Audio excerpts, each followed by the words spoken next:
terpisah bukunya. Iya, betul.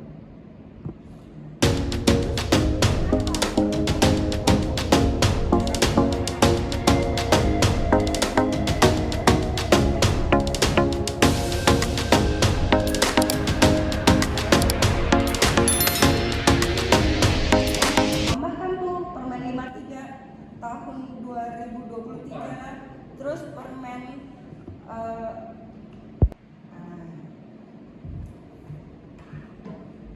Bisa diulang Bu bahasa cerita. iya, dasar hukumnya ya Pak ya. Iya.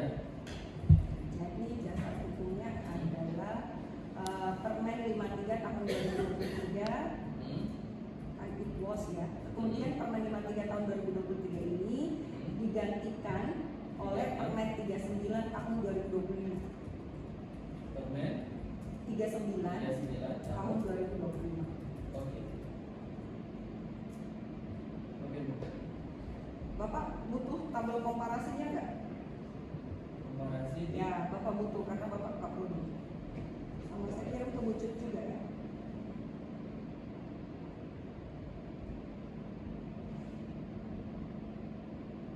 Harus punya prodi karena mapping kan.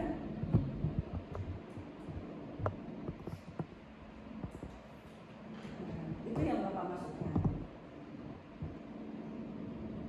Terus baru dia masuk ke kalau bahasanya di panduan KPT adalah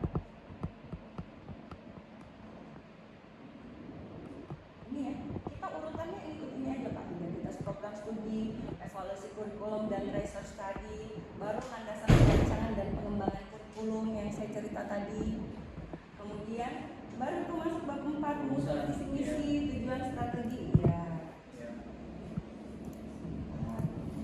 Nah ini bab 4 ya. Dan urutannya udah hampir sesuai ya.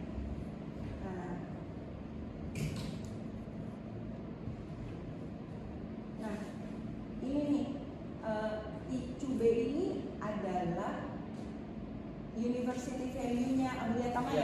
Ya, dibahasakan aja bahwa ini adalah university value atau nilai institusi. Gitu.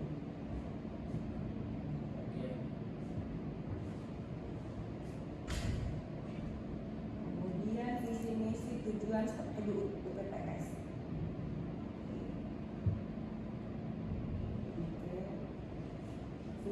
Ini visi keilmuan, program studi, sistem informasi. Visinya apa, misinya apa, kemudian tujuan. Oke. Nah, Bapak mapping ini match nggak dengan visi misi universitas? Ya. Jadi kita bagusnya untuk memastikan bahwa itu match, di set seperti ini. Bapak mau menyajikan dalam bentuk narasi boleh, tapi Bapak harus bisa membuktikan ini match. Jadi kalau kami tunjukin buku kurikulum ke asesor, nunjukin ini aja mereka udah nggak tanya lagi ini match atau tidak. Ya, kami sajikan ke asesor juga begini. Iya. Ya. Jadi ini harus bunyi nih, mana kata kuncinya apa, keywordnya apa, mana visi fakultas, mana visi universitas, selaras nggak? Nah, jadi ini sudah ada dimasukkan. Sudah ya? Sudah. Jadi artinya sudah dipastikan bahwa match antara visi prodi, visi fakultas, dan visi universitas.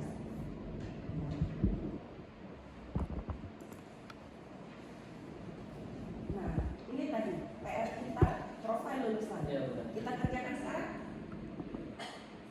Gimana? Karena nanti kan ini adanya banyak PL. Betul. Nah, PL03 diikat aja di semua PL1, PL2, PL4, PL5. Saya rasa untuk pengukurannya nggak akan mempersulit Bapak, karena CPL Bapak kan fix nih. Jadi profil lulusan Bapak itu dijadikan 4 aja. Profil lulusan sistem informasi Unaya itu hanya 4. PL03-nya diikat di PL1, PL02, PL04, dan PL05. Jadinya memang gemuk profil lulusannya, nggak apa-apa. Karena biar sikapnya itu. Iya. Contoh di sini kan. PL 1, 2, 3, 4, mereka ada 5. Nah, tapi tidak ada satupun profesi yang tumpang tindih antara profesi pertama, profesi kedua, dan profesi berikutnya. Nah, untuk sikap diikat nih di semua PL. Bapak Ibu bisa lihat di PL 01, PL 02 itu sikapnya semua ada. Jadi kayak kita mau menyajikan paket lengkap nih. Kayak kita jualan spesifikasi lulusan saya atau spesifikasi handphone saya yang saya lempar nih untuk pengguna lulusan adalah ABCDE. Gimana Bu kalau kita tetap yang tiga ini Iya. ada profesinya 5 juga nih Mbak Dian. Oke, boleh. Tapi yang PL 03 ini diikat di PL 1, 2, 4, dan 5. Artinya di PL 03 ditambahkan satu profesi baru.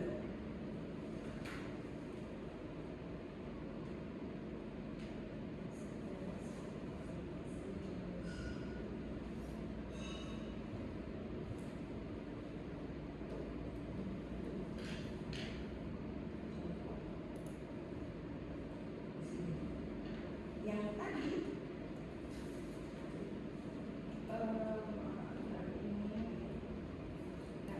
profil lulusan Bapak yang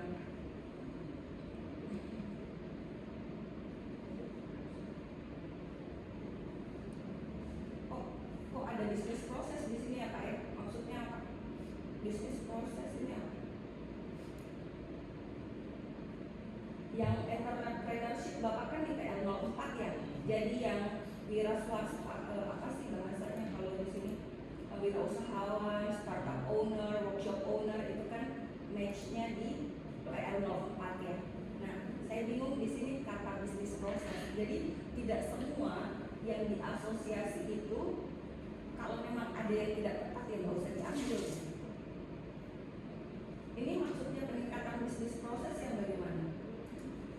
Ini kan kalau seperti ini profilnya dia masuk ke dalam manajemen sebagai manajemen.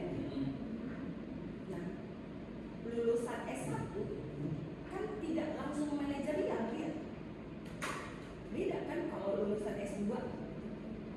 Kalau lulusan, jadi misalnya kalau nanti dibuka S2 program studi sistem informasi, profil lulusannya dia memang level manajerial ya. Kalau ini dia adalah staff. Jadi kalau untuk arti bisnis proses itu kan kemampuan manajemen di satu company. Iya, ekonomi ya. Yes, jadi ini lebih agak ketinggian gitu. Kita harus kan ngecek juga kita harus juga melihat tetap di KKN itu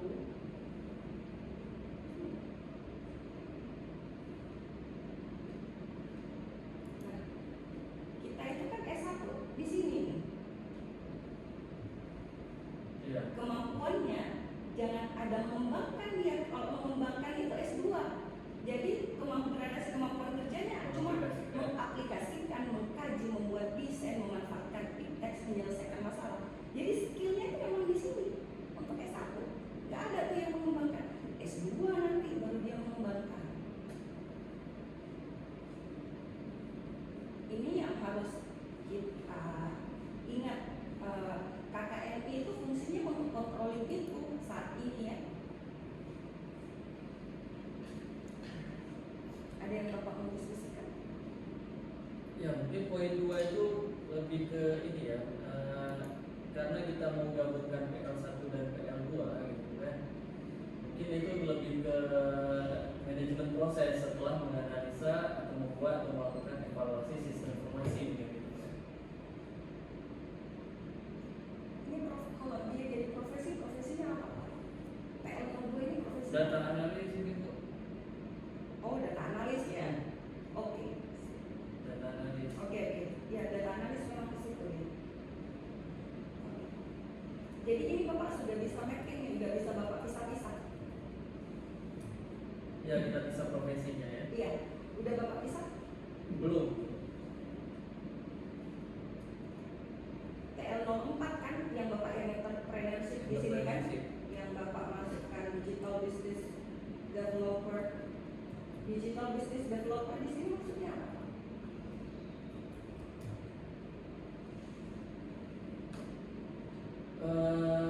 Ini Bu, penjualan. Jadi kita setelah membuat aplikasi RPS misalnya, kita harus tahu harga dari aplikasi kita berdasarkan harga pasar. Oke, artinya dia udah mention. Iya. Artinya dia kalau PL04 kira-kira profesinya apa? Kurang lebih sama dengan profesinya ini Iya. ya? Wirausahawan ya kan? Iya. Itu yang Bapak stated di Startup gitu. PL04, startup owner, workshop owner, itu Iya. di PL04. Jadi dia harus tahu harga pasar. Iya.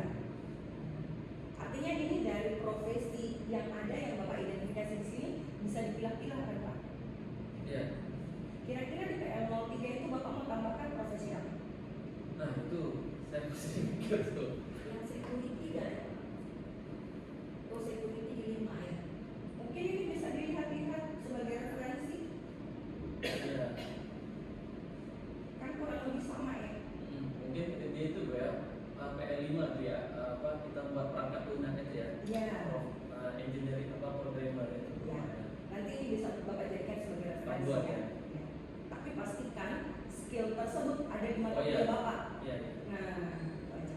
Karena takutnya kan kurikulumnya sedikit berbeda kan. Iya. Misal di Bapak mata kuliah itu ada, di kuliah kan nggak ada mata kuliah tersebut.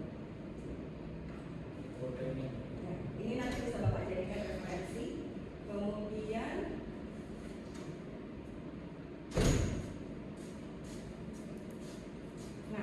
Pak ini menurut saya ini informasi yang tidak perlu ada di kurikulum. Untuk menjelaskan lagi. Iya, kan ini past tense nih, Iya. nggak usah it was, sudah berlalu. Iya. Nah, makanya waktu Bucut tanya saya, Bu gimana CPL-nya? Saya bilang ke Bucut, kayaknya belum Bucut, ini masih SNI terus ternyata ini ada di bawah. Nah, jadi ini di skip aja sebagai dokumen dari Bapak. Kan CPL Bapak yang bawah ini ya. Iya. Ini enggak oke banget. Tahun lalu tuh lah tidak banyak pertanyaan saya karena kita belum lagi merancang. Iya. Jadi kalau tahun lalu bisa diskusi karena kita udah buat mungkin lebih rapi lagi. Nah, padahal saya udah keep nomor handphone, maksudnya sudah Sama bilang ke Bu Tuti, Bu ya? Tuti, kasih aja nomor handphone saya kalau ada yang mau diskusi gitu. Oke, Pak, ini kan deskripsi CPL-nya ya. Ya, ini kan deskripsi CPL-nya.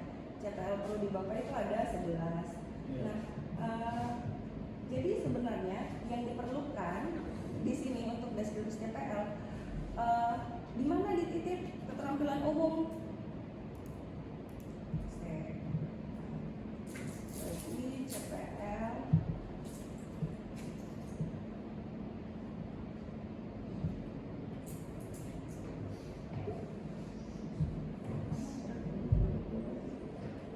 Aku nggak salah gitu.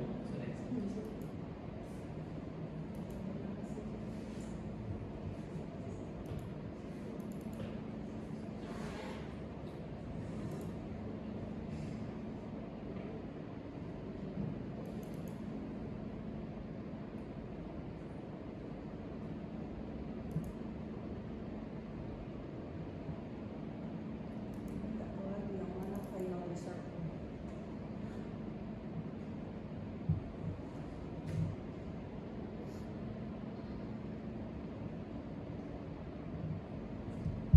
Khusus dan pengetahuan di deskripsi CPL ini baiknya Bapak punya ini sebagai catatan Bapak sih di prodi. Jadi tambah tabel, disatuin aja Bu ya dalam produk. Iya, kalau saya coding aja gitu. Di sini ini S tambah P. Jadi kita udah tahu, tapi Iya, di iya. buku kurikulum kami sama seperti Bapak. Iya. Cuma ada kode profil lulusan Kode, ya. dan kode CPL. Kalau boleh saya tahu sikap di titik di CPL berapa Pak?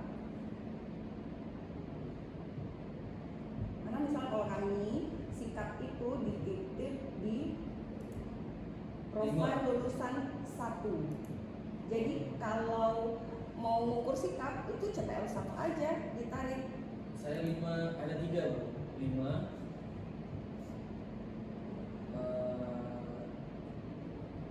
8 itu Bu.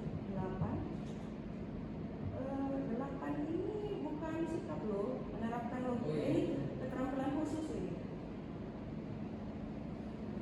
Iya 8. Menerapkan logika. 5 maaf. 5. Mampu memahami norma-norma. Iya. dan Jadi logika. cuma 1 kan? Ya. Coba. Kayaknya cuma 1. Cuma 1. Iya. Dan itu yang betul. Memang sikap itu dititip di 1 CPL saja. Ya. Nggak usah disebar menjadi beberapa CPL gitu. Ya, itu udah tanggung jawab. Nah,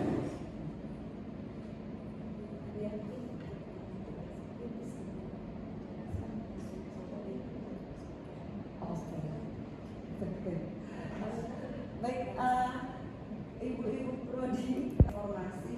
Nah, oke. Bapak Ibu, untuk penyusunan profil lulusan dan capaian pembelajaran lulusan, untuk profil lulusan itu baiknya antara 3 sampai 5. Profil lulusan prodi kita untuk sarjana baiknya antara 3 sampai 5. Contoh untuk prodi sistem informasi, di sini profil lulusannya ada 5 ya. Iya. 3 boleh ya, karena Iya. skill 3. Enggak apa. Sebenarnya kalau saya sih ambil aja batas minimalnya, karena nanti kalau enggak kita sendiri yang Ribet capek sendiri, ya. mengukur ketercapaian. Ya. Apalagi Bapak Ibu Kaprodi itu PR-nya di Bapak Ibu Kaprodi soalnya. Ngumpulin RPS ya. Nah, bukan mudah tuh Bukan ngumpulin RPS teman-teman tuh. Nah, jadi profil lulusan Bapak Ibu itu baiknya jumlahnya antara 3 sampai 5. Nah, dan bunyi profil lulusan kita itu nggak lagi seperti dulu ya. Ini tadi saya sedikit memberikan saran ke Pak Rian. Jadi profil lulusannya itu yang benar, yang poin pertama, profil lulusan 1, sarjana informatika yang memiliki kemampuan apa. Jadi sama dengan kayak kita menghasilkan produk, spesifikasinya apa saja. Nah, ini yang agak kurang tepat. Profil lulusan kedua, 3 dan 4 dan 5 itu kalimat depannya aja. Kita nggak pakai lagi bahasa lulusan memiliki kemampuan, nggak gitu lagi bahasanya. Nah, bahasanya itu sarjana kimia yang memiliki pengetahuan apa. Itu, dan setiap profil lulusan kita ini apa profesinya. Contoh, ini buku kurikulum prodi S1 Informatika. Profil lulusan 1, Bapak Ibu bisa baca. Kompetensinya itu adalah visi USK, keterampilan umum dan sikap. Nah, profesi yang dihasilkan ada 3 di profil lulusan 1. Jadi antara setiap profil lulusan kita harus bisa mapping lulusannya ini jadi apa nantinya profesinya. Tidak boleh beririsan, baiknya tidak beririsan. Ada yang mau didiskusikan? Sejauh ini masih jelas ya? Tidak beririsan. Iya, sebaiknya tidak beririsan. Jadi clear kita profil lulusan 3 itu nanti menghasilkan lulusan yang seperti apa? Apa profesinya? Profil lulusan 4 itu apa aja deskripsinya profil lulusan 4? Nanti dia jadi apa? Nah, hati-hati tadi yang saya tunjukkan ke Bapak Ibu yang di KKNI, kita tidak sampai di mengembangkan ya Bapak Ibu. Kita itu level 6 kalau di KKNI, kalau gradasi kerjanya. Jadi hanya mengaplikasikan, mengkaji, membuat desain, memanfaatkan teks, menyelesaikan masalah. Kalau S2 itu yang mengembangkan kata kerja operasionalnya mengembangkan, ini clear ya Bapak Ibu? Ya. Ini nanti mungkin contoh yang saya berikan dari buku kurikulum prodi S1 Informatika ini, nanti bisa ibu-ibu minta dokumennya sama Pak Rian atau sama Munjul. Jadi ini baiknya tidak beririsan ya profesinya. Jadi kayak kita ini pabrik mau menghasilkan lulusannya kita itu, kita anggap barang, kita anggap produk kita. Nah, produk kita itu spesifikasinya apa saja harus bisa kita identifikasi. Nah, kurang lebih demikian. Nah, jadi misal pabrik saya itu menghasilkan handphone, kameranya 5 megapiksel, kemudian RAM-nya berapa, layarnya itu 4K misalnya. Nah, seperti itu. Kita harus punya spesifikasi produk kita. Nah, spesifikasi produk kita itulah di profil lulusan. Ada yang mau didiskusikan? Jelas, Bapak Ibu?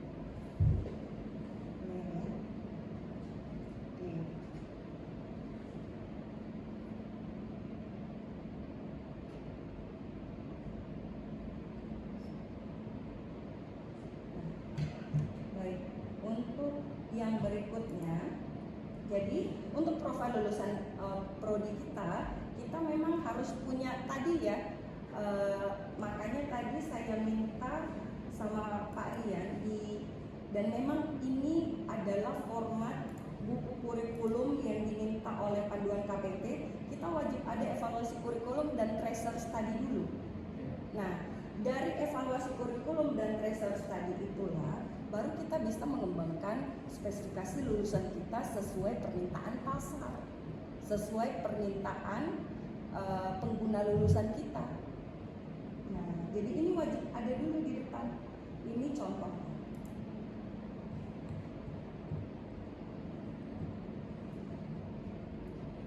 Jadi ada hasil tracer study ya, Bapak Ibu. Ini evaluasi kurikulum dan tracer study. Ini kebutuhan dan penguasaan kompetensi disajikan dalam bentuk matriks. Nah, apa saja dasar perubahan kurikulum kita? Kan kita karena adanya yang pertama Permen 53 tahun 2023, kemudian keluarnya panduan KPT tahun 2024, kemudian ada Permen 39 tahun 2025. Jadi ini yang masuk di dasar hukum landasan yang mengapa kita melakukan pengembangan kurikulum.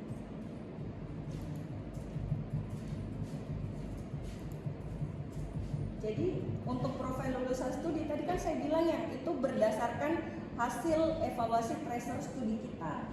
Nah, dan juga masukan asosiasi dan stakeholder. Kita kan ada asosiasi ya Bapak Ibu ya. Nah, bisa dicek asosiasi kita itu kompetensinya yang diminta itu apa saja. Nah, tapi tidak serta-merta, tidak bulat-bulat kita masukkan gitu. Nanti terserah kita mappingnya mau seperti apa. Kita mau pecah contoh. Nah, misal di sini nih untuk prodi sistem informasi ini dari asosiasi ini ada IS 2020 kan? Ya. Ini dipecah di 2 profil lulusan. Mungkin contohnya seperti ini.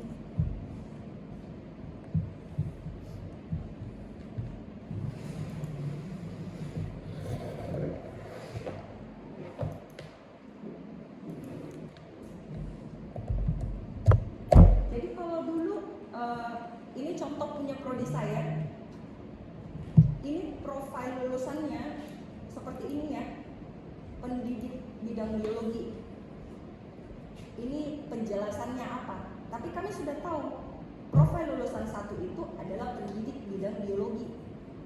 Pendidiknya itu bisa jadi guru, bisa jadi tentor di lembaga bimbingan belajar. Intinya pendidik. Semua masuk di profil lulusan 1. Nah, ini bahasanya diubah sedikit aja. Sama seperti ini. buku kurikulum sistem informasi, prodi sistem informasi. Dari bahasanya yang dulu lulusan memiliki kemampuan memahami dan sebagainya, itu menjadi sarjana informatika yang memiliki kemampuan bla bla bla dan seterusnya. Nah, untuk kompetensinya apa saja itu balik ke kebutuhan dan output prodi Bapak Ibu. Nah, ini tadi yang saya koreksi PL03. Nah, di sini bahasanya ini bahasa CPL. Jadi di sini kan etika profesional. Sikap ya, harusnya sikap ini terikat nih di PL1, PL2, PL4 dan PL5. Semua lulusan kita harus memiliki sikap tersebut. Nah, jadi tadi kesimpulannya untuk prodi sistem informasi itu akan menambahkan profil lulusan baru dan sikap ini akan diikat di masing-masing profil lulusan.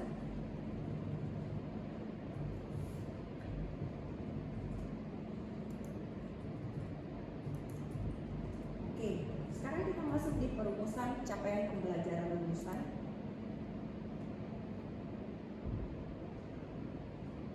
Nah, Bapak Ibu, CPL Prodi itu baiknya antara 7 sampai 15. Ini banyak 15. Nah, tapi saran saya baiknya kurang dari 10. Kenapa? Karena kalau nanti balik ke Bapak Ibu Kaprodi nih yang ukur nanti sama timnya ketercapaian CPL itu. Semakin banyak CPL-nya, jadi Bapak Ibu akan semakin banyak menunjukkan bukti-bukti dan bukti-bukti hasil pengukuran ketercapaian CPL. Kita kan nggak cuma masukin angka, kita nanti dari CPL itu mana UTS-nya siswa tadi, mana UAS-nya, mana tugasnya. Nah, kami kan sedang asikin nih itu ngumpulin instrumen dan evidence hasil pengukurannya. Ya Allah, teman-teman kita minta RPS-nya juga oke. Jadi di RPS kan kami sudah fix tuh di 2024 karena sudah kurikulum baru ya.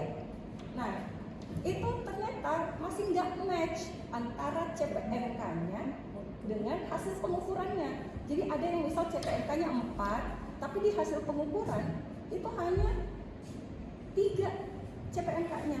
Jadi nggak match.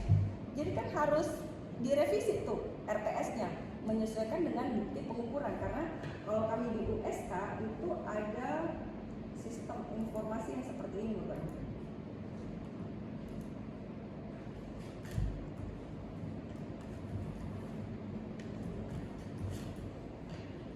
Saya tunjukkan.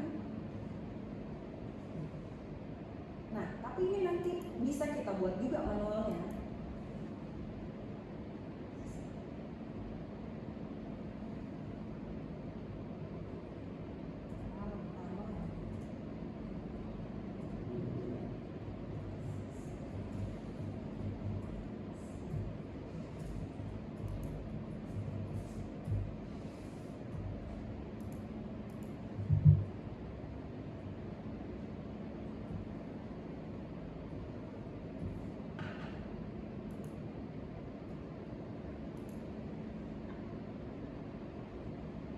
Jadi nanti kalau saya klik PPS masuk ke mata kuliah saya yang di pasca.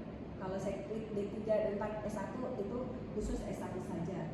Nanti ketika saya klik profile di sini ada nih daftar mata kuliah saya. Dan ini bisa kita lacak sampai beberapa tahun sebelumnya.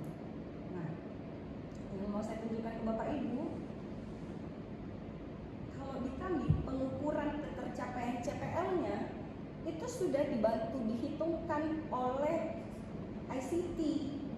Ini sebenarnya punyanya Fakultas Teknik, tapi diakuisisi oleh universitas. Nah,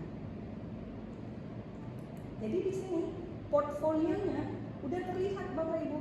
Ini bisa di print nanti. Nah, ini pengukuran ketercapaian CPL-nya, CPMK-nya sudah ada di sini. Kami tinggal download. Nah, kita, misalnya, nah ini nanti bisa dicetak versi PDF-nya. Oke. Nah, kalau kita belum punya, makanya dulu saya pernah kasih kayaknya format RPS ini ke Bu Tuti. Iya. Kita ngitungnya masih manual gini, Iya. masukkan angka, nggak apa-apa. Karena tapi ini tetap wajib ada. Karena untuk kebutuhan akreditasi Bapak Ibu, lam teknik ya. Lam Infocom. Lam info, oh beda ya, lam infocom Dua ya. lam kita. Lam teknik sama lam Lam infocom. Ya. Kalau lam teknik kan dia mereka agak kaku ya, Bu ya, nggak boleh ada banner, nggak boleh ada apa kalau mereka visit gitu. Nah, mereka minta ini evidence hasil pengukuran, pasti itu wajib itu. Nah, ini mengukurnya ya tergantung dengan yang sudah kita tetapkan di depan. Iya. Kelemahan RPS USK yang belum sesuai dengan panduan KPT, kami masih cuma sampai di sini. Ini CPL, ini CPMK. Nah, panduan KPT itu minta evidence-nya kita adakan sampai di sub CPMK. Makanya tadi ini ya. Iya.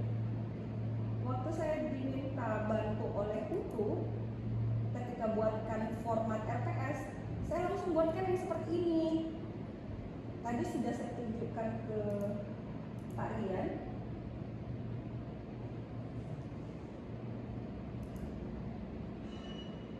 Ini, Prodi Kesehatan Masyarakat.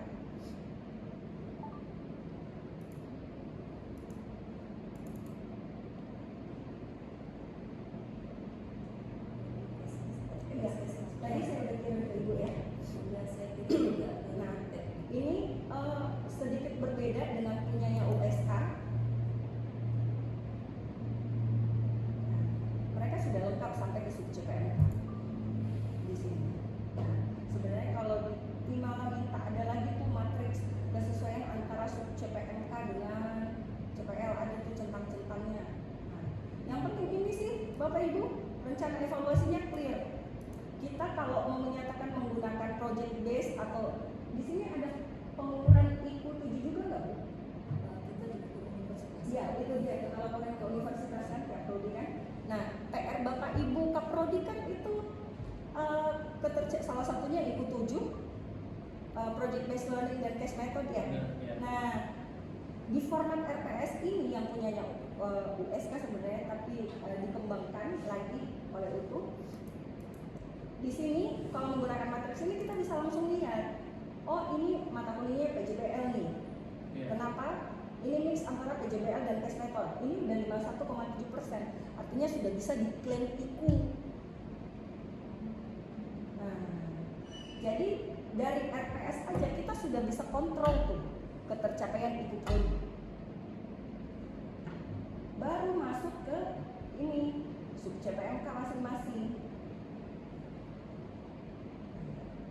Ini kan kalau udah sub CPMK udah pelaksanaan pembelajaran untuk setiap minggunya ya. Nah, ini lembar asesmennya seperti ini.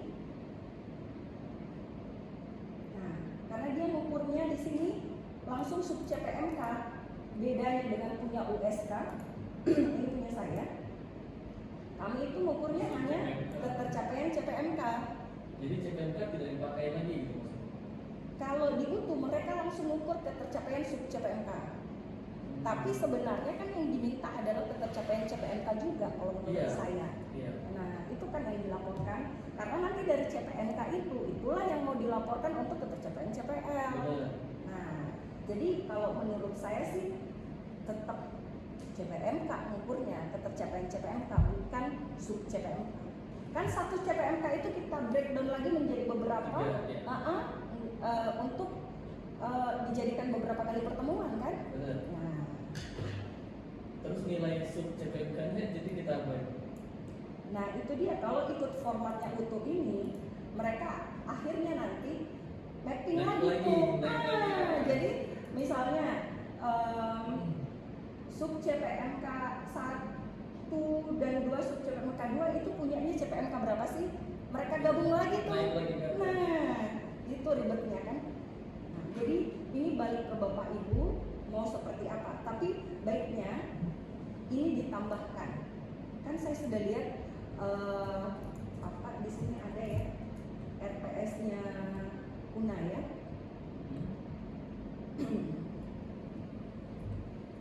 Sudah ada CPNK. Iya, tapi ditampilkan aja sub CPNK-nya. Walaupun nilainya kita ambil yang Iya, CPNK. kita ngukurnya CPMK. Ini ya, Iya. kode CPL, kemudian CPMK.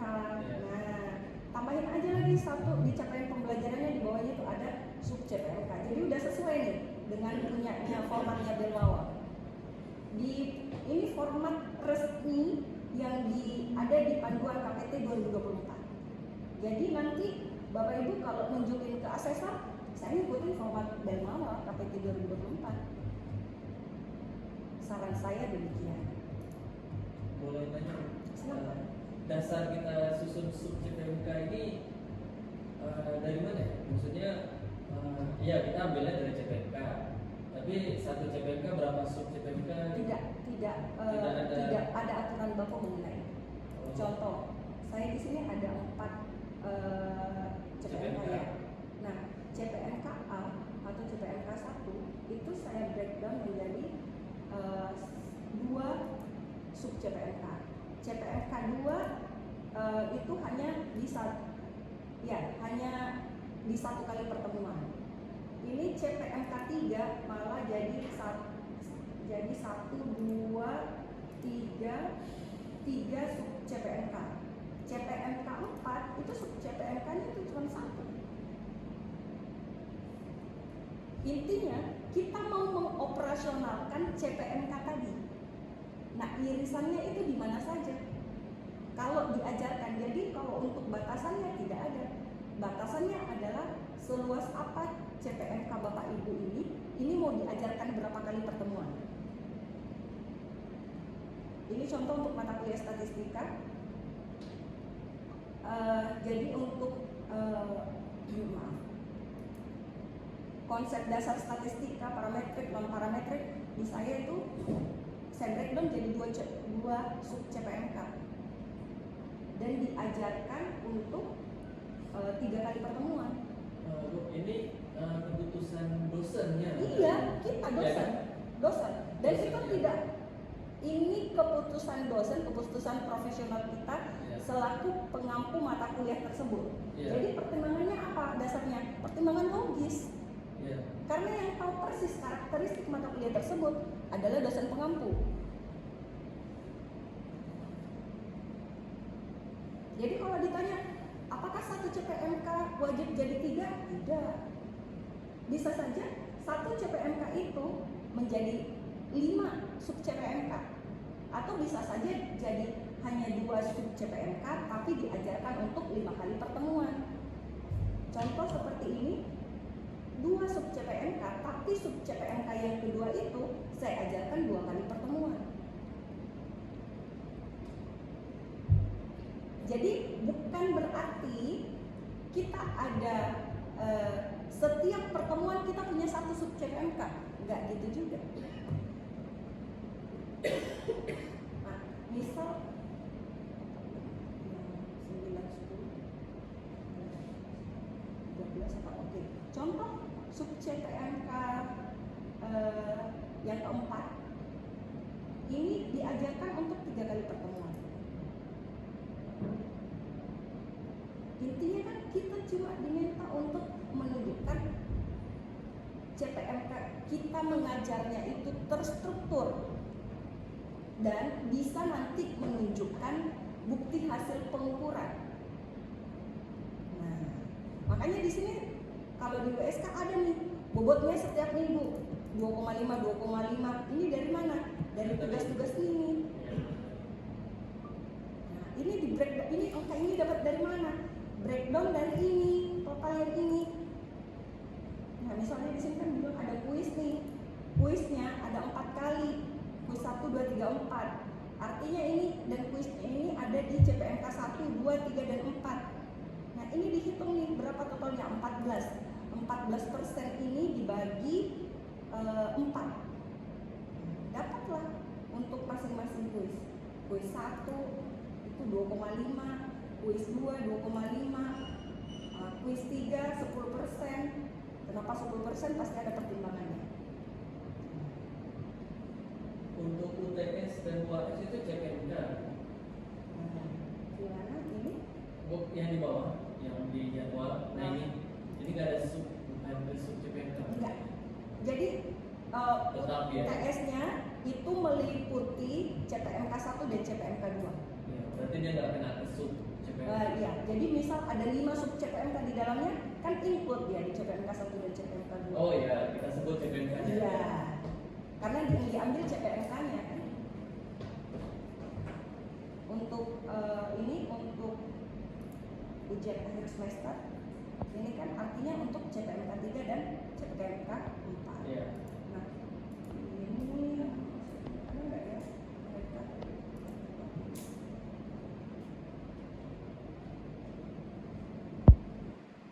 Nah, ini dia pakai sub CPMK codingnya. Lebih ribet ya kalau pakai sub CPMK karena terlalu banyak sub CPMK-nya. Sekarang balik ke Bapak Ibu, mau ngukurnya Unaya itu menyepakati pengukurannya di CPMK atau di sub CPMK. Kalau UTU mereka mengukurnya di sub CPMK. Nah ini kan mereka harus mapping lagi. Intinya kalau saya sih dia kan balik ke CPMK dan kami tidak ada masalah dengan menunjukkan bukti pengukuran CPMK. Iya. Karena yang dikejar itu hanya bukti pengukurannya. Jadi kita ngukur nggak tetap CPMK? Udah tunjukin bukti ini. Tahun lalu kan USK belum ada sistem yang tadi yang saya tunjukkan ya Bapak Ibu ya. Perwalian ada, tapi untuk output yang portfolio yang ini tuh belum ada. Jadi kami masih manual. Manual ini juga tidak ada masalah ketika kami tunjukkan. Yang penting evidence pengukurannya ada.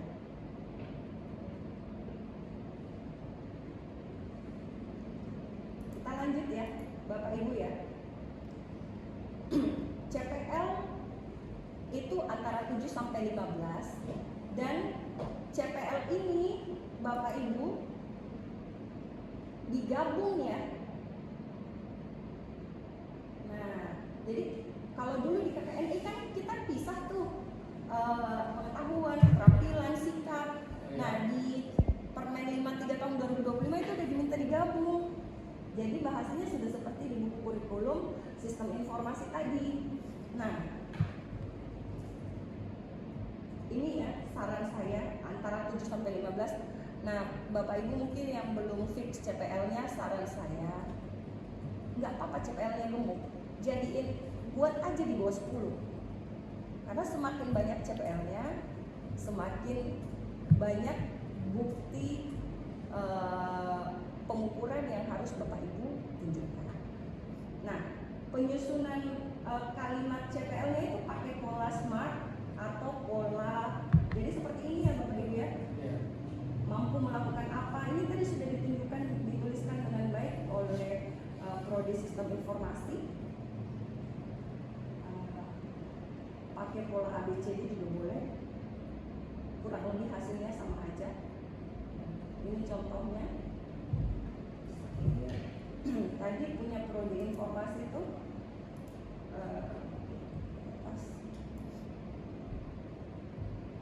itu udah bagus sekali ya Bapak Ibu ya. Nah ini menunjukkan, menerapkan. Nah sikap Bapak Ibu itu baiknya dititip di 1 CPL saja. Sikap dititip di 1 CPL saja. Karena Bapak Ibu harus menunjukkan argumen. Kalau misalnya nih sikapnya Bapak Ibu titip di 2 CPL, Bapak Ibu harus memberikan argumentasi kenapa sikap itu dipecah menjadi 2 CPL. Dan nanti bukti pengukurannya seperti apa pengukuran sikap Bapak Ibu. Nah, kalau boleh tanya, Pak Rian di sini mengukurnya di mana? Memahami norma-norma teknologi informasi. Artinya Pak Rian itu harus punya indikator norma-norma teknologi informasi. Di kalau nggak salah saya ya di mata kuliah. Iya. Jadi ngukurnya pakai apa? Kalau ngukur sikap. Nah, artinya maksud saya, ini kan kita harus menunjukkan bukti pengukurannya. Bisa identifikasi ya, ini sikap yang pertama. Norma teknologi informasi. Kode etik dalam penggunaan informasi. Artinya harus punya semua nih indikatornya. Dan baiknya Bapak Ibu untuk pengukuran sikap itu prodi menyediakan instrumennya. Jadi dosen mau pakai tinggal ambil aja dari prodi, nggak disuruh mikir lagi. Jadi standar hasil pengukuran kita. Kemudian ini penggunaan mampu menjalin komunikasi. Nah, ini soft skill kan? Iya. Kemudian bertanggung jawab. Nah, contoh.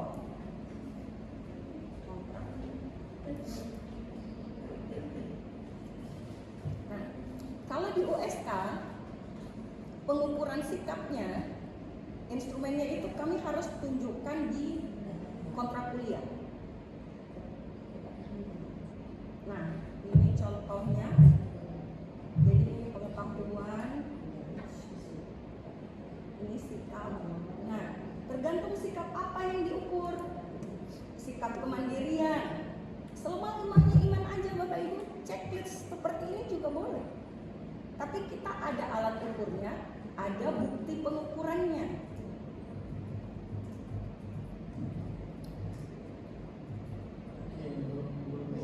Ada bukti pengukuran sikap. Ini memang kemarin ditanya ya. Iya. Selain sikap apa lagi bukti pengukurannya? Semua. Pengetahuan, keterampilan, umum khusus. Jadi kalau di saya ngambil best practice-nya itu, jadi waktu diminta untuk review, jadi kami udah selesai nih perombakan kurikulum di USK kan itu masif ya, langsung ya di 2024 semester ganjil itu kami udah menerapkan kurikulum baru. Nah, waktu saya diminta ke fakultas untuk nge-review buku kurikulum, saya melihat best practice yang bagus di prodi Fakultas Keperawatan. Jadi Fakultas Keperawatan itu untuk pengukuran sikap itu udah disiapin sama prodi. Jadi dosen yang mau mengukur, kan tadi saya bilang kalau diidentifikasi dari CPL Bapak, yang pertama yang mau diukur, wajib diukur adalah norma-norma teknologi informasi, kode etik dalam penggunaan informasi, kemampuan komunikasi.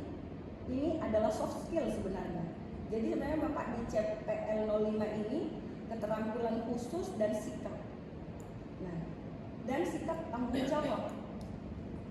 Nah, ini alat ukurnya bagusnya disiapkan oleh prodi sebaiknya. Jadi Bapak Ibu dosen yang mau mengukur sikap ini tinggal minta ambil aja di dokumen prodi. Di kontrak kuliah tadi. Kalau di kontrak kuliah, kebetulan yang saya ambil itu untuk mata kuliah statistika itu hanya kemandirian dan kewirausahaan. Untuk prodi saya banyak lagi pengukuran sikap yang lainnya. Tapi prodi sudah menyiapkan. Coba ya, saya tunjukkan dalam materinya. Saya kirim aja.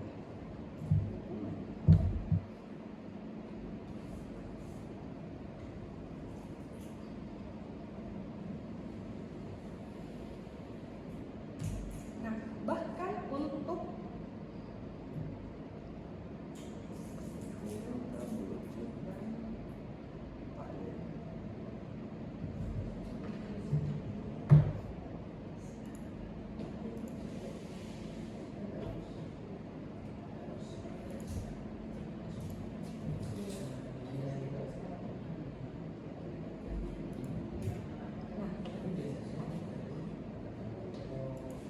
Bapak Ibu,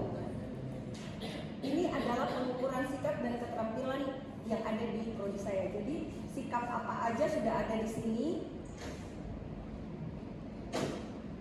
Etika, kemudian karakter religius. Ini kan yang tertulis di CPL kami. Jadi nanti dosen mau pakai tinggal pakai aja gitu. Nah, kalau untuk keterampilan umum apa saja? Misalnya penilaian presentasi. Ini lembar observasinya, ini rubriknya. Untuk makalah di sini keterampilan umum, penulisan makalah, keterampilan khususnya apa, rubriknya apa, lembar observasi diskusi kelompok juga sudah ada.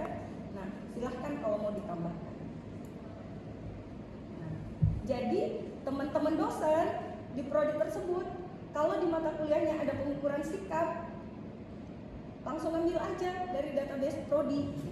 Ini artinya sudah disosialisasikan ke semua dosen yang ada di prodi kita. Dan antara prodi informatik,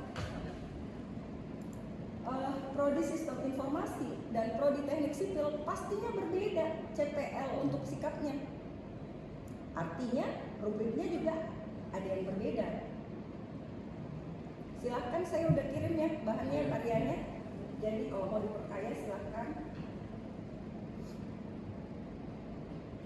Banyak tapi Banyak yang banyak kan. Itu Setelah akhir semester ya dikasih ke dosen untuk sikap ya. di awal, sebelum diterapkan mata kuliah itu. Jadi sebelum masuk ke semester baru, kita udah biasanya kan kalau di kami di akhir semester itu kan mau rapat untuk semester yang akan datang tuh. Di situ ditetapkan mata kuliah tiap dosen apa aja. Terus kami udah kasih tuh, ini ya rubriknya untuk sikap, silahkan digunakan, disesuaikan dengan CPL yang Bapak Ibu ukur. Karena misalnya kan tidak sama pastinya kan. Misal di sini yang saya target adalah CPL 2 dan CPL 3. Saya nggak ada tuh ukur sikap CPL 1. Contohnya seperti itu.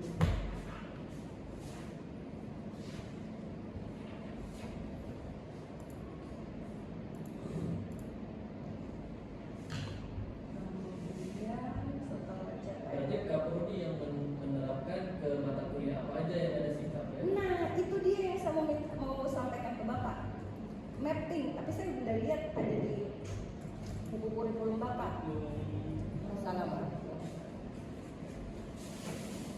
Nah, Pak Rian, ini juga pemetaan CPL Prodi terhadap CPL SNDT. Ini Bapak keep aja di dokumen Prodi. Tidak usah masuk ke buku kurikulum. Karena sebenarnya kan tidak ada lagi. Iya, untuk mengulangkan. Nah, ini dikit aja. Nah, pemetaan CPL ini oke. Untuk dengan bahan kajian juga oke. Nah, tapi sebenarnya yang paling urgent adalah yang Pak Rian letakkan di bab berikutnya. Pemetaan antara CPL dan mata kuliah. Iya. Nah, ini mohon disesuaikan aja lagi dengan panduan KPT ya Bapak Ibu ya. Kita ada di halaman 29. Nah ini ya, urutannya identitas, tracer evaluasi kurikulum, tracer study, landasan perancangan pengembangan kurikulum, rumusan visi misi, SKL, ECPL, penetapan bahan kajian, dan seterusnya.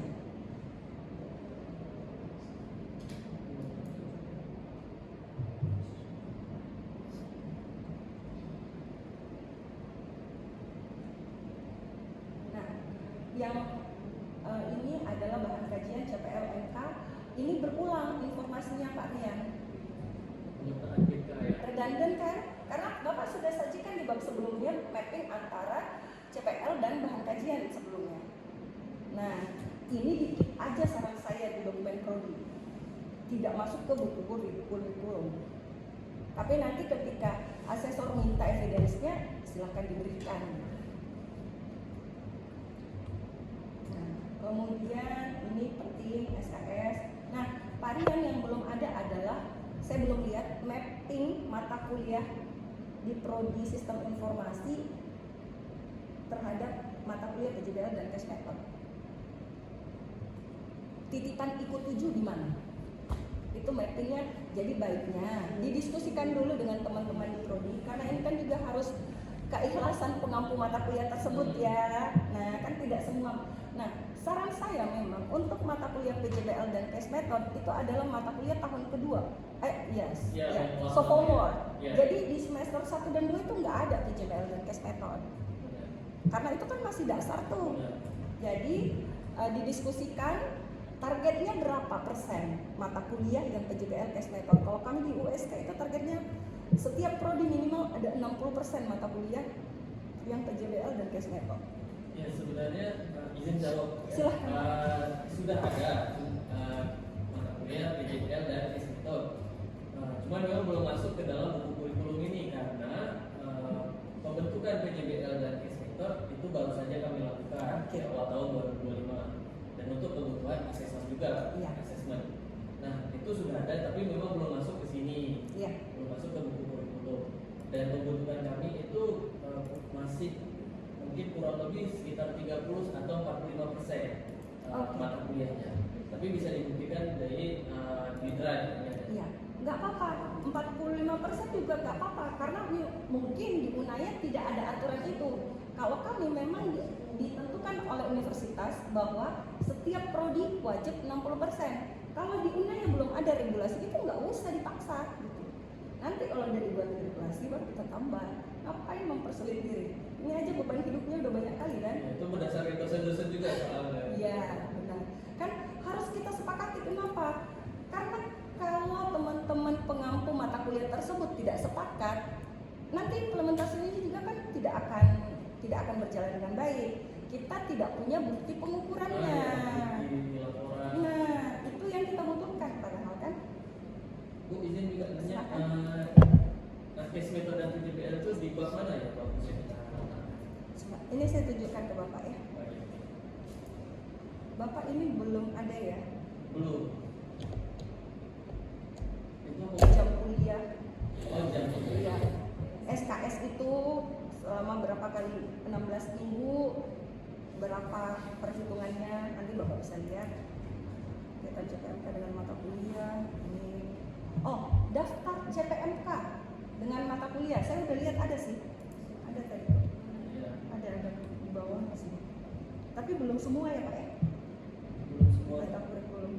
Ada di tanggal 32. Nah, 32. ini deskripsi mata kuliah ya. Tanggal 32 di atas lagi. Kalau di atas ya Pak ya? Di atas.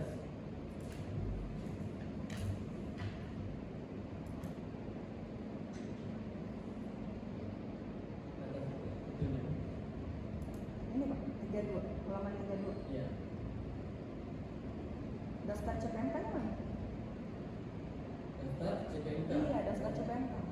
Ada juga Bu. Daftar CPMK maksud saya. Kayaknya ada deh, saya lihat Ada. tadi subuh di deskripsi.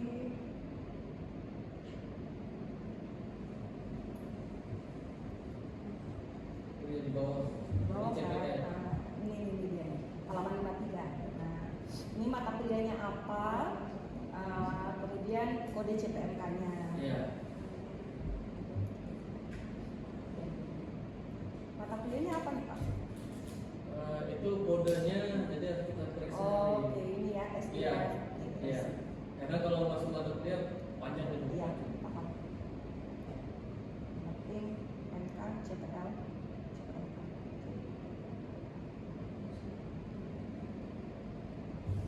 Udah lengkap banget. Makanya saya bilang udah lengkap ya. Nah, Ini yang belum. ini tadi ya, Iya. tambahin aja sub CPMK di bawahnya. Jadi Iya. kita sudah ngikutin plek kemauannya Belmawa. Jadi kalau ditanya asesor, saya ngikutin panduan KPT 2024. Jadi karena misalnya kalau kita tidak menunjukkan bukti sub CPMK tadi, kenapa nggak ikutin panduan KPT? Asesor kan bisa punya argumen itu. Jadi maksud saya kita jangan memberikan celah. Iya. Ini, nah di sini,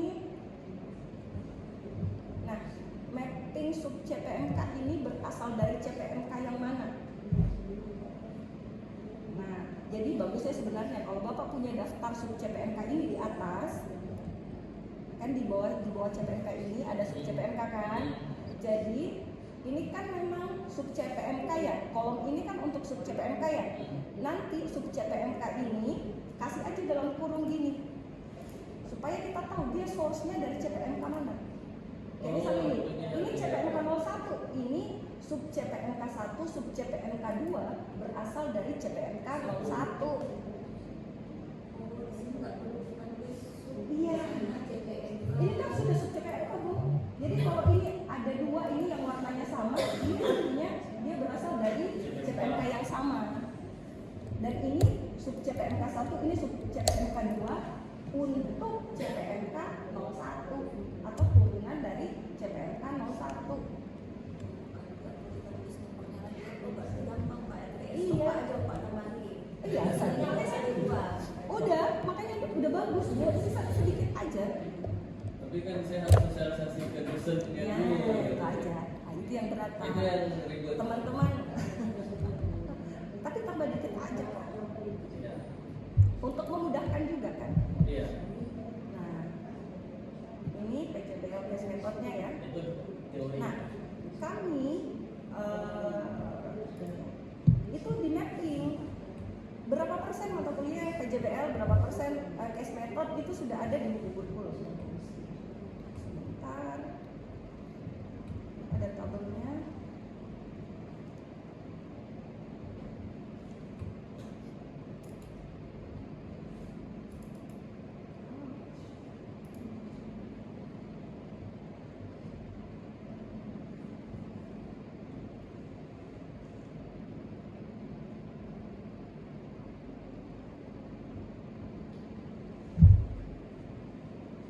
Di sini Bapak Ibu bisa Bapak Ibu lihat ada color coding ya untuk prodi S1 Informatika.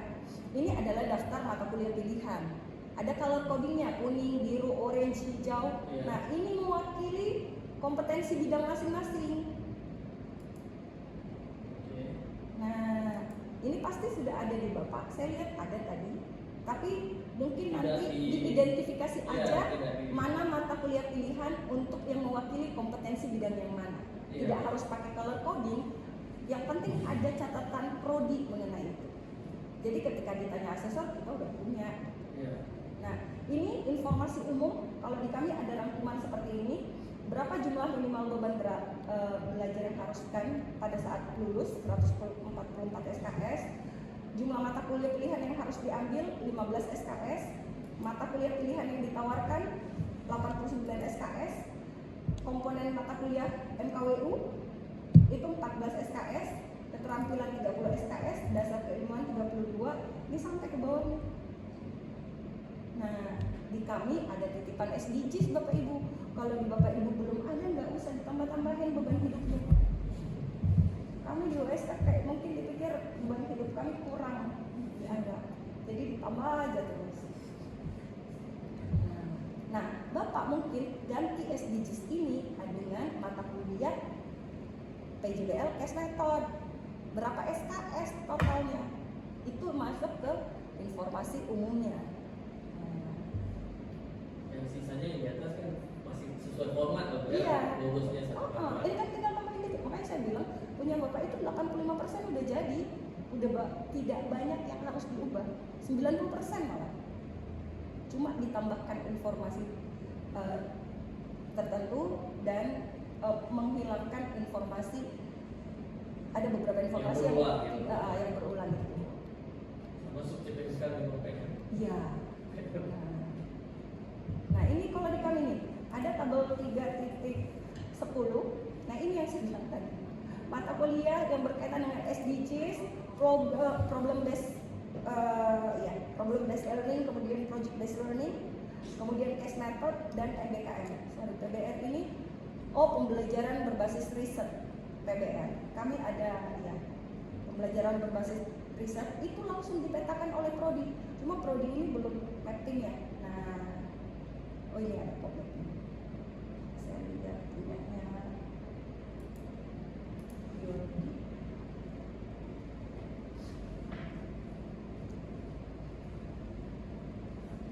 Karena ini dokumen prodi. Nah, jadi makanya saya bilang Kaprodi itu PR-nya banyak, makanya harus punya tim kurikulum. Kalau enggak, kasihan Kaprodinya. Oh, Pak Rian masih muda ya? Oh, masih belum. Nah, jadi mumpung Pak Rian masih sendiri, ya nggak apa-apa lah, dibebankan semua. Nanti nggak ada lagi yang mau jadi Kaprodi, udah trauma. Cukup kan? Cukup. Ya kan? Nah ini Pak Rian, kalau di ini di prodi saya memang di mapping ya. SDGs keberapa? Nah, ini kan Bapak tidak ada nih SDGs. Iya, iya. Bapak yang PJBL kesehatan Iya. aja dan MBKN. Ini dibuat checklistnya gitu. Untuk semua mata kuliah. Jadi daftar inilah nanti yang diserahin ke dosen, teman-teman dosen, bahwa oh ternyata mata kuliah saya itu tergolong PBR, sudah pembelajaran berbasis riset, dia ada titipan SDGs ketiga, juga project based learning. Ya ada yang BKN gitu. Nah, BKN juga. Konversinya gampang.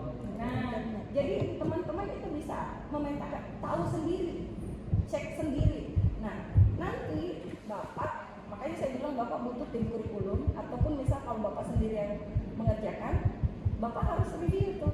Bapak ada ini nggak sih penjaminan mutu di level prodi? Harusnya kan ada ya. Kami penjaminan mutu di fakultas. Di fakultas aja ya, masih di SJMF. Kalau kami bilangnya SJMF ya.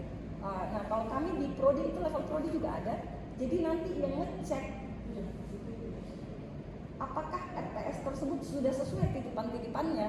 Kami nggak ngecek sampai apakah benar kata kerja operasional itu enggak ya Bapak Ibu ya. Tapi apakah sudah match dengan ketentuan ini? Ya kalau udah sesuai udah gitu. Karena kalau mau dicek sampai ke sana, kasihan poinnya juga Banyak. tidak seberapa, honornya nggak seberapa, terus mau minta disuruh cek sampai kemana-mana, tidak ada yang mau jadi penjaminan untuk prodi nanti. Nah kalau di kami juga ada, karena ada MDKM kemarin, ada daftar ekivalensi mata kuliah. Ini ada daftar ekivalensinya. Nah tapi nggak ada lagi kan, itu dia. Jadi memang tidak diperlukan, dan di buku KPT juga itu tidak ada. Ini contoh LPS-nya. Nah, ini yang mau saya diskusikan dengan Pak Rian. Ini tidak ada di panduan KPT, jadi bisa Bapak abaikan. Nah, matriks keterkaitan CPL dan SNDT KKNI Bapak udah punya tadi di atas ya. Ya. Saya udah lihat, ini sudah ada. Nah, sekarang hubungan antara mata kuliah dengan capaian pembelajaran lulusan. Jadi dengan kata lain kita mau mengukur ketercapaian CPL. Bapak Ibu, untuk mengukur ketercapaian CPL, satu CPL minimal diukur oleh 3 mata kuliah. 1, 2, 3, 4, 3, ini 3. Bisa lebih. Nah, sebaiknya malah yang diharapkan semua mata kuliah di CPL itu diukur gitu. Tapi dengan memberikan bukti seperti ini aja sudah bagus gitu. Nah, jadi nanti kita dapat angka ini untuk CPL 1 mahasiswa ini Fitri Setiawati dia dapat skornya 71,17. CPL 2 nya dia 77,95. Nanti akan keluar tuh RPS nya transkrip CPL seperti ini. 71,85 itu tergolong baik untuk masing-masing CPL.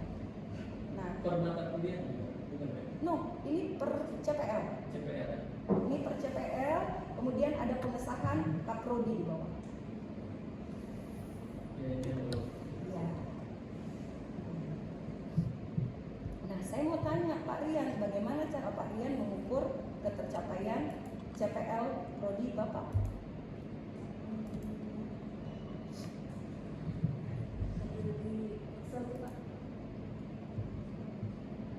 Ada.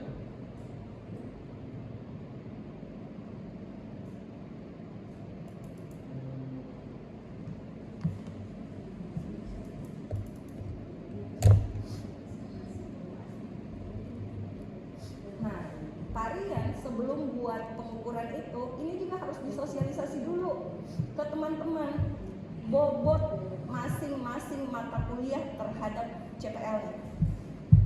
Bobot CPL yang dibebankan di mata kuliah tersebut. Tadi kan Bapak udah punya nih centang-centangnya ya. Iya, memang ada angka. Nah, itu dibuatin bobotnya. Nah, kalau di USK kami membobotkannya sederhana, pakai SAS-nya aja. Karena tadi ya, kalau berapa tadi saya bilang CPL mana kuliah di atas.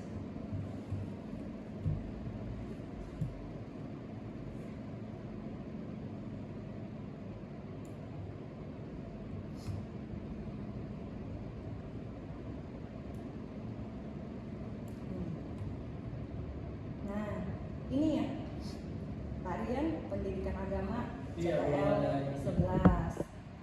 Padahal Bapak itu CPL 5 itu sikap loh.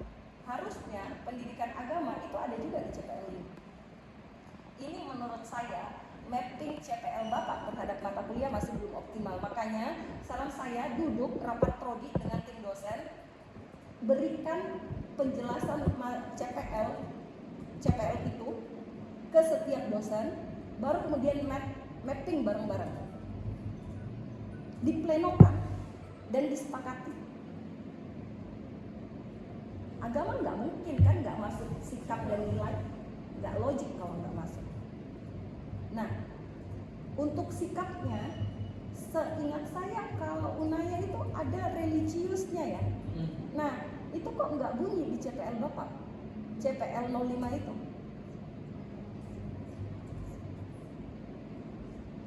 Mohon izin Bapak Ibu saya jawab sebentar. Assalamualaikum Prof. Waalaikumsalam Prof.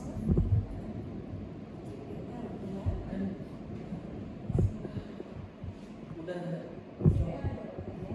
di nomor 11 Bu, tapi nggak masuk dalam sikap. CPL 11.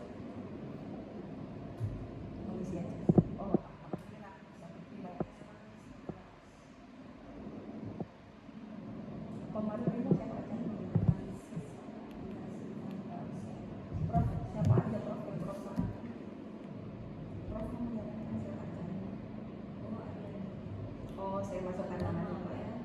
Iya, situ. Prof, kita optimalkan yang ada di Saya coba masukin itu. Saya masukin sih.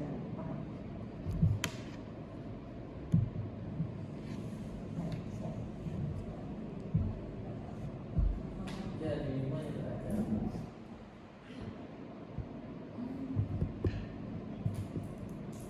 Oh, baik.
titipan CPL di mata kuliahnya, dan banyak kepala itu lebih bagus dibanding satu kepala, karena kita kadang kan overload menurut kita, karena kita yang buat menurut kita bagus, ternyata masih ada kekurangan kan.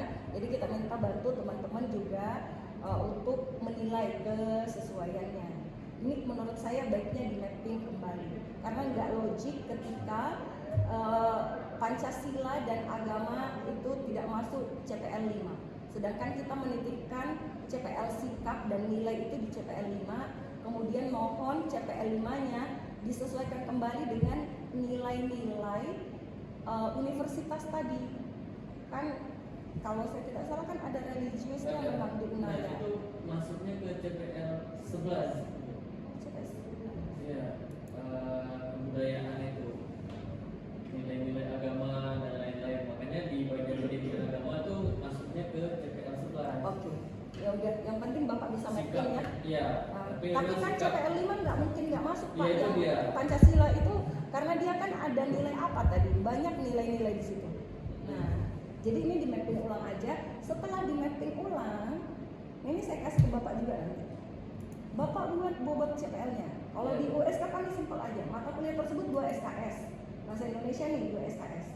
Nah, udah dia titipannya di CPL 2 dan CPL 5 masing-masing 1. Jadi kalau ditotalkan bobotnya juga 2. Jadi antara bobot dan jumlah SKS itu sama. Iya. Nah, ini pengantar Applikom. Dia ada dititip di CPL 2, CPL 3, CPL 8. Nah, ini dibagi atas dasar apa pembagiannya? Tadi pertimbangan logis. Kita duduk FGD dan disepakati oleh anggota prodi. Nah, saran saya jangan terlalu pecah ya Bapak Ibu ya. Misalnya nih pakai 0,21. Susah nanti hitungnya. Balik ke Bapak Ibu sendiri hitungnya. Coba saya lihat ini. Nah, ini nih ribet ngitungnya nih 1,35 bobotnya.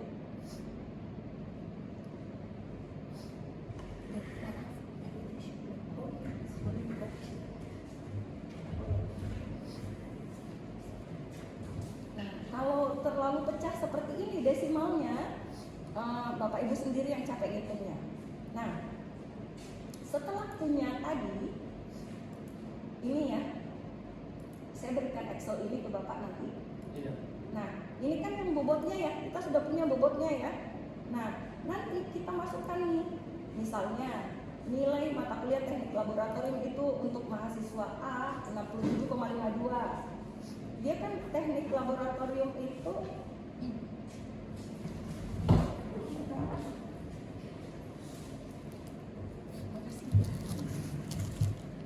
Dikali dengan bobot ini. betul.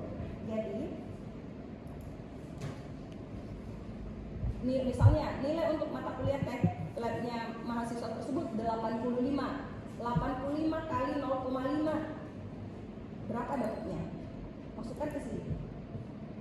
Ini nanti kalau sudah ada, ini matriksnya ada formulanya ya Pak Rian ya. Jadi Iya. nanti silahkan dicek kembali, kemudian disesuaikan jika butuh disesuaikan. Nanti saya kasih aja ke Pak Rian. Ini informasinya too much ya untuk satu kali pertemuan ya.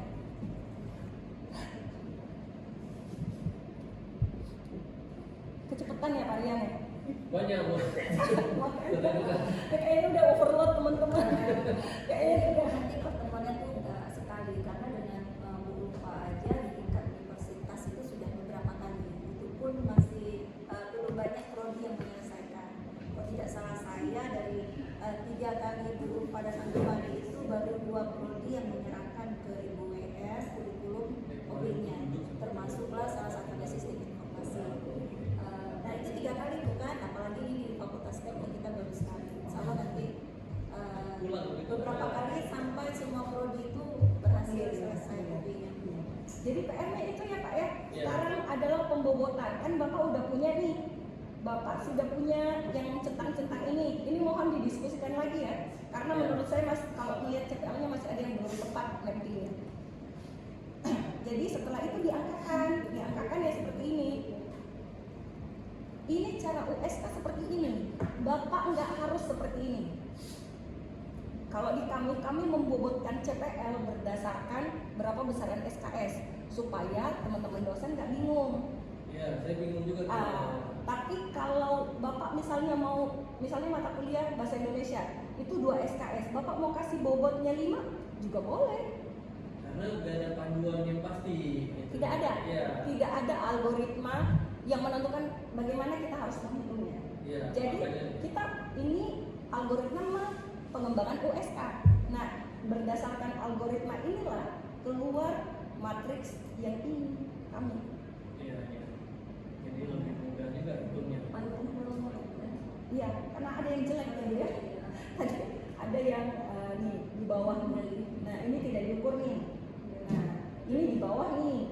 Ini kan harusnya untuk bisa lulus mata kuliah kalau PJ OBI minimal 50 ya, 51. Nah, jadi kalau mahasiswa itu tidak lulus ada efeknya. Harus remedial. Nah, ini dibuatin nih kebijakan mau di level fakultas kah atau di level prodi. Kalau di kami levelnya universitas kebijakannya bagaimana kebijakan remedial di Unaya.